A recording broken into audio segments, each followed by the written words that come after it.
मी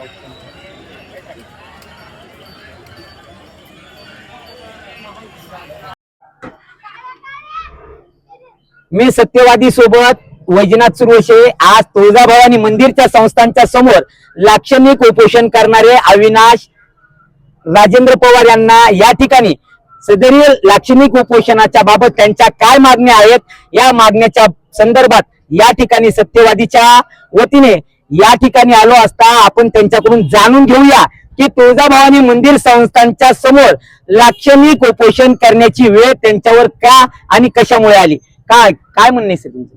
नमस्कार, जय महाराष्ट्र. मी अविनाश पवार, तुळजापूर शहर उपाध्यक्ष मनसे. आज दुर्दैवानं आई तुळजाभवानीच्या दरबारात बाहेर महाराष्ट्र राज्यात सुद्धा भ्रष्टाचाराचा कारभार चालू असल्यामुळे मला दुर्दैवानं सांगायची ही वेळ येते की आई तुळजाभवानीच्या दरबारात सुद्धा आर्थिक व्यवहारातून घोटाळा होत आहेत. जनसंपर्क अधिकारी यांनी 847 पासचा वैयक्तिक लोकांना पास वाटप करून आर्थिक घोटाळा केलेला आहे. याच्यामुळे मंदिर संस्थानाचे 4,23,500 रुपये इतके नुकसान झालेले आहे. संबंधित अधिकाऱ्याची तात्काळ चौकशी करून योग्य प्रकारे त्याला बडतप करून कारवाई करण्याची मागणी आम्ही केली होती. 2 निवेदन दिले ते पूर्वी. नंतर 14 तारखेला लाक्षणिक उपोषण करण्याचा भूमिका घेतल्यावर अद्यापपर्यंत मंदिर कर्मचाऱ्यांकडनं किंवा अधिकाऱ्यांकडनं कुठल्याही प्रकारचा लेखी किंवा तोंडी काय माहिती उपलब्ध कळवण्यात आलेली नाही की कारवाई कोणत्या प्रकारची चालू आहे, चौकशी चालू आहे का नाही. एकंदरीत असं वाटतंय की संगत मताने सर्व अधिकाऱ्यांनी संगत मताने हा 4,23,500 रुपयाचा घोटाळा केल्याचे संशय येत आहे.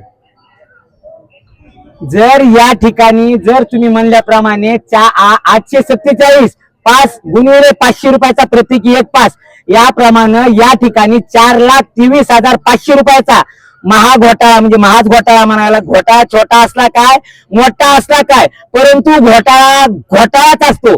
तर तुळजाभवानीच्या पावन नगरीमध्ये या ठिकाणी अनेक पासेस मग ते VIP लोक असतील, मग त्या ठिकाणी जिल्हाधिकारी असतील, तहसीलदार असतील, नायब तहसीलदार असतील किंवा प्रशासकीय अधिकारी असतील, यांच्या जवळच्या नातलगाला या ठिकाणच्या प्रशासनाच्या मंदिर प्रशासनाच्या वतीने जे पास दिले जातात त्या पासची मंदिराच्या या ठिकाणी कुठल्याही प्रकारची नोंद नाही. असे पासेस म्हणजे 847 पासेस फक्त नावालाच आहेत, पण त्याच्यापेक्षाही जास्त अनेक पासेस असतील. ते पासेस प्रत्येक पर दिवसाला या ठिकाणाहून मंदिरच्या संस्थानाहून त्यांच्या नातलगाला दिली जातील असा तुमचा आरोप आहे का? नाही, 847 पास हे एक दिवसाचे नाही आहेत, 10 दिवसाचं 847 पासेस आहेत. VIP हा कुणाला मानले जाते हा यांना मंदिर संस्थेला माहिती अधिकारात विचारणा केली आहे. अद्यापर्यंत VIP हा व्यक्ती कोण आहे समजले नाही अजून. यांच्याकडनं कुठल्याही प्रकारचा परिपत्रक, विधिमंडळाचा ठराव किंवा GR या असे कोणत्याही प्रकारचे कागदपत्रे आम्हाला अद्याप दिलेले नाही की VIP कुणाला म्हणले जाते. सामान्य नागरिकाला VIP समजला जातो का हॉटेल व्यावसायिकाला समजला जातो, पानटपरीवाल्याला समजला जातो का रस्त्यावर फिरणाऱ्याला?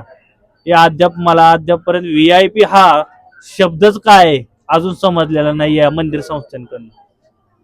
या ठिकाणी 8 दिवसाचं जर गणित लावलं तर 847 पासेस, तर 8 दुने 16, 8 त्रिक 24 म्हणजे 1 महिन्याचे 30 दिवसाचा जरी हिशोब धरला तर 4,23,000 रुपये 8 दिवसाला मंदिर प्रशासनाच्या वतीनं गायब केले जाते. भ्रष्टाचार होतो. 8 दिवसात 4,23,000चा म्हणजे 1 महिन्याला कमीत कमी 20 ते 25 लाखाचा घोटाळा या मंदिर संस्थांच्या ट्रस्टीच्या या ठिकाणी बसलेल्या अधिकाऱ्यांच्या मार्फत होत आहे. हा सरळ हिशोब आहे. तेव्हा होणाऱ्या या घोटाळ्याला आळा बसेल का? आणि या ठिकाणी उपोषणास बसलेले अविनाश पवार यांना त्यांच्या लाक्षणिक उपोषणाला न्याय मिळेल का? मी सत्यवादी सोबत वैजनाथ सुरवशे, तुळजापूर.